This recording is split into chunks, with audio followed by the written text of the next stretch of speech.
Love Inspired and HarlequinAudio present The Veteran's Valentine Helper by Tobin Mcclain. Performed by Kristen Kaling-Keck.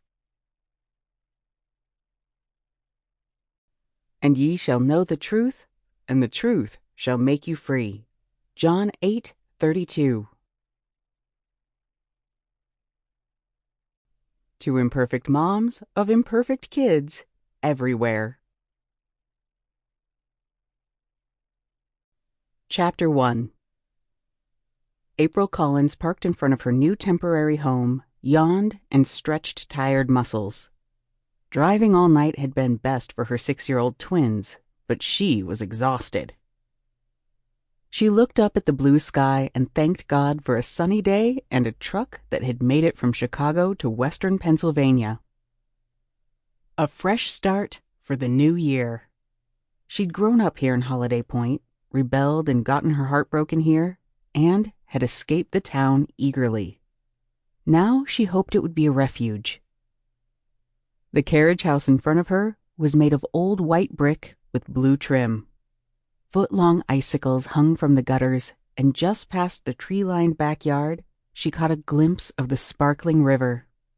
Way more charming than the rundown apartment they'd left behind. Attached to one end of their new home was the main house, where her employer would be living. Scarily enough, they'd be sharing a kitchen, dining room, and living room. She hoped he liked kids. "We get to live here?" Evelyn asked from the back seat. For once, she sounded the way a 6-year-old should, happy and filled with wonder. "Where?" Eli, Evelyn's twin, let out an audible yawn. When April looked back, Evelyn had already unfastened her seatbelt and climbed out of her booster seat. She assisted her brother with the same task. "We're in Holiday Point, where I grew up, and we do get to live here for a little while. Come on, let's look inside before we start unloading boxes."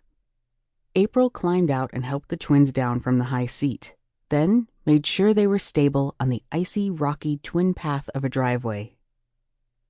The three of them hurried to the house, their breath making clouds in the cold morning air. April punched in the code she'd been given, opened the oak plank front door, and made the twins wipe their feet. Then she let them run inside. As they pushed through the door that led to the private part of the carriage house and raced upstairs to see the bedrooms, April walked around the partially furnished main floor, assessing how well the shared space would fit their needs.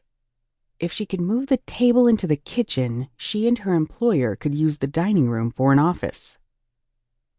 She moved to the window and looked out at the river, racing its sun-spangled way down to the point for which Holiday Point was named. "Mom, we picked our room!" Footsteps thundered down the stairs, and then each twin grabbed her by a hand and tugged at her. She let them lead her upstairs, smiling at their enthusiasm. April had been uneasy about their city neighborhood for the past 6 months, had scanned job listings elsewhere, especially looking in the general vicinity of Holiday Point, where she still had a few relatives. But it was a rural area, and she'd found no jobs that fit. And then, one day, she'd gotten stuck in city traffic and been a minute late to pick up the twins from the kindergarten bus. When she'd reached the bus stop, the twins had been chatting with a scary-looking man in a suit who'd disappeared immediately when April rushed up. She'd panicked. Of course, she'd chided the twins for ignoring her lessons about stranger danger, and they'd promised to do better. But they were little, and she couldn't trust them to remember about safety.